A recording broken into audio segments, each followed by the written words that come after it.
ஒவ்வொரு நாளும் வாசுகி அம்மையார் உணவு படைக்கும் போது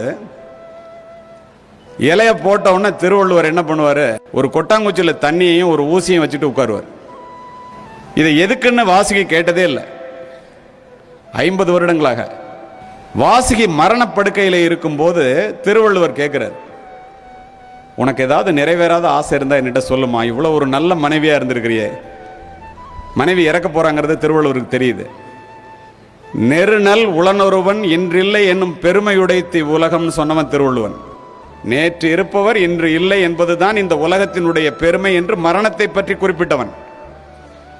ஆனால் தன்னுடைய மனைவி மரணிக்கப் போகின்றாள் என்றவுடன் அவனால் தாங்க முடியாமல் கதறுகின்றான்.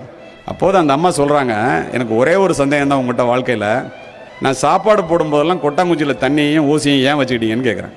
அதை கூட கேட்காத அமைதியான மனைவி. வாழ்க்கை பூரா சாப்பாடு பரிமாறும் போது ஒரு பருக்க கீழே விழுந்தா கூட ஊசியால் குத்தி அந்த கொட்டாங்குச்சி தண்ணியில் கழுவிட்டு நான் சாப்பிட்ணும், அது வீணாக கூடாதுங்கிறதுக்காக வச்சேன். 50 வருடமா எனக்கு உணவு பரிமாறும் போது ஒரு பருக்கை கூட சிந்தியதில்லை, அதனால் அதனுடைய பயன்பாடு கூட உனக்கு தெரியல, அவ்வளோ நல்ல மனைவியா நீ இருந்துட்ட அப்படின்னு சொல்ற. கேட்டவுடன் அந்த மனைவி இறந்து போகின்றாள். கதறுகின்றான், பதறுகின்றான் வள்ளுவன். எழுதுறான், உடம்போடு உயிரிடை என்ன மற்றென்ன மடந்தையோடு எம்மிடை நட்புன்னா. உடம்புக்கும் உயிருக்கும் இருக்கிற நட்பு என்னவோ அது தாண்டா கணவன் மனைவிக்குள்ள இருக்கிற நட்பு. ஒருத்தர் இல்லைன்னா ஒருத்தர் இல்லைன்ட்டான். எல்லோருக்கும் 2 அடியிலே உலகத்திற்கே உலக பொதுமுறையை வகுத்து கொடுத்த வள்ளுவன் தன்னுடைய மனைவியினுடைய இறப்பை 2 அடிக்குள் அடக்க முடியவில்லை நண்பர்களே. 4 அடி எழுதுறான் அதுக்கு மட்டும். மனைவியினுடைய பெருமை அத்தகையது. என்ன எழுதுனா தெரியுமா? அடிசிற்கினியாளே அன்புடையாளே பதிசொல் தவறாத பாவாய் அடி வருடி பின் தூங்கி முன்னெழும்பும் பேதாய் இனிதாய் என் உறங்கும் என் கண் இரானா. என்ன அர்த்தம் தெரியுமா? வாழ்க்கை பூரா அருமையான உணவை சமைச்சு கொடுத்து என்னை பசி இல்லாம பார்த்துக்கிட்ட என்னுடைய தேவதையே, கணவன் சொல்றத கடைசி வரைக்கும் மீறாம வாழ்ந்த ஒரு பெண்ணே, என்னுடைய கால்களை வருடி என்னை தூங்க வைத்து எனக்கு பின்னால் தூங்கி எனக்கு முன்னால் எழுந்த பேதை பெண்ணே, இறந்துட்டே நான் என்னமா எப்படி உயிரோடு இருப்பேன், நான் எப்படி நல்லா தூங்குவேன், நான் ஏன் வாழணும் அப்படின்னு அழுகுறோம். இதை தான் கண்ணதாசன் அழகா சொல்லுவான் புரியுற மாதிரி. உண்ணும் அழகை பார்த்திருப்பாயே, உறங்க வைத்தே விழித்திருப்பாயே, கண்ணை இமை போல் காத்திருப்பாயே, காதல் கொடியே கண்மலர் வாயோம்மா. ஈன்ற தாயை நான் கண்டதில்லை, எனது தெய்வம் வேறொன்றும் இல்லை, உயிரை கொடுத்தும் உன்னை நான் காப்பேன், உதய நிலவே கண்மலர் வாயோம்மா. ஒரு கணவன் உயிரை கொடுத்தாவது மனைவியை காக்கணும். அத்தனை பேரும் ஒன்றாக இருக்கின்ற இந்த இடம் என்பதனால் இதனையெல்லாம் நான் பதிவு செய்கின்றேன். தலைவன் தலைவி காலத்திலிருந்து இன்றைய வரைக்கும் கணவன் மனைவி உறவு அப்படிங்கிறத அருமையா ஒரு பாட்டு உண்டு குறுந்தொகையிலே. யாயும் ஞாயும் யாராகியரோ எந்தையும் நுந்தையும் எம்முறை கேளிர், ஞானும் நீயும் எவ்வளி அரிதும் செம்புல பெயர் நீர் போல அன்புடை நெஞ்சம் தாம் கலந்தனவேம்பம். 1000 வருஷத்துக்கு முன்னாடி சொல்லியிருக்கான். உங்க அம்மாவும் எங்க அம்மாவும் சொந்தக்காரங்கள்ல, உங்க அப்பாவையும் எங்க அப்பாவைக்கும் சில குடும்பத்தில் கல்யாணம் ஆகிறதுக்கு முன்னாடி தெரியவே தெரியாது. நீனும் நானும் ஏற்கனவே பார்த்துக்கிட்டவங்கல்ல. ஒரே ராத்திரியில ஒரே நேரத்தில் உன்னை கொண்டு வந்து என்கிட்ட மனைவியாவும் என்னை கொண்டு வந்து உன்ட்ட கணவனாவும் ஒப்படைச்சிட்டாங்க. அது எப்படிப்பட்ட உறவுன்னா, செம்மண் நிலத்துல மழை பெஞ்சா தண்ணி சிகப்பா ஓடும், அந்த தண்ணியிலிருந்து மண்ணையும் தண்ணியும் எப்படி பிரிக்க முடியாதோ அதுதாண்டா கணவன் மனைவி உறவு.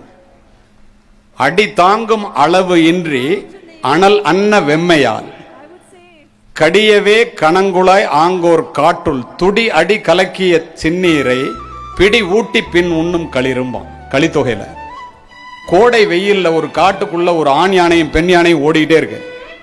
கொஞ்சம் தண்ணி இருந்தால் தான் உயிர் வாழ முடியும், இல்லைன்னா செத்து போவோம். ஒரு குட்டையில கொஞ்சோண்டு தண்ணி இருக்கு. ஆண் யானையும் பெண் யானையும் உள்ள துதிக்க வைக்குது. தண்ணி குறையவே இல்லை.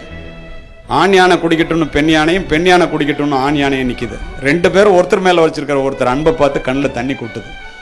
அதற்கு பிறகு கூட பெண் யானைக்கு ஊட்டி விட்டுத்தான் ஆண் யானை தண்ணீரை குடித்தது. பிடி ஊட்டி பின் உண்ணும் களிர். பிடி என்றால் பெண் யானை, களிர் என்றால் ஆண் யானை. எவ்வளவு அழகா சொல்லியிருக்கான் பாருங்களேன்.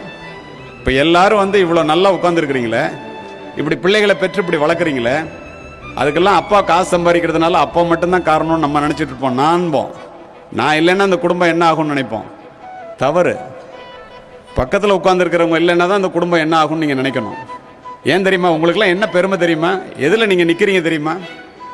உன்னை கரம் பிடித்தேன் வாழ்க்கை ஒளிமயமானதடி, பொன்னை மணந்ததினால் சபையில் புகழும் கூடுதடி, கால சுமைதாங்கி போல மார்பில் இணைத்தாங்கி வீழும் கண்ணீர் துடைத்தாய், அதில் என் விம்மல் தணிந்ததடி, பேருக்கு பிள்ளை உண்டு வெறும் பேச்சுக்கு சொந்தமிண்டு, ஆலம் விடுதுகள் போல 1000 உறவுகள் இருந்தன, வேறென நீதி இருந்தாய் அதில் வீழ்ந்து விடாமல் நான் இருந்தேன்பா. இந்த மனைவி எல்லாம் வேற இருக்கிறதுனால தான் கணவன்லாம் கீழே விழுந்துடாம இருக்கிறீங்கிறத இந்த சபையிலே மனதிலே பதிய வைத்துக் கொள்ளுங்க. இது யாராவது மறுக்க முடியுமா? கண்ணதாசன் போய் கேட்டான், கணவன் மனைவி உறவு என்னடான்னு. மனைவியை பத்தி சொல்றாங்க, எத்தனை பெண்களின் மண்ணில் பிறந்தன சத்தியம் சம்சாரம், அவளே சாமி அவதாரம், அந்த பத்தினி கைகளில் பள்ளி கொண்டால் அதுவே பக்தி பிறவாகும், இறைவனின் சக்தி உறவாகும்னா. ஏன் சொன்னான் தெரியுமா? இன்று தேடி வரும் நாளை ஓடிவிடும் செல்வம் சிரித்தபடி அமுதிடுமா, எந்த செல்வமும் மனைவியின் சுகம் தருமான். அப்ப மனைவியினுடைய அருமை என்னங்கிறத கணவன்லாம் முழுசா தெரிஞ்சிருக்கணுமா இல்லையா? நீதி நெறி வெண்பால 1000 வருஷத்துக்கு முன்னாடி மனைவியினுடைய அருமை என்னன்னு சொல்றான். மாதா மரிக்கின் மகள் நாவின் நற்சுவை போம், தாதா எனில் கல்வி தானகலும், ஓதி உடன் வந்தோர் இறப்பின் வாகு வலி போம், மனையாளந்தோ இவை யாவும் போம். என்ன அர்த்தம்? அம்மா இறந்து போனா பிள்ளைக்கு நல்ல சோறு கிடைக்காதான், வாய்க்கு ருசியா.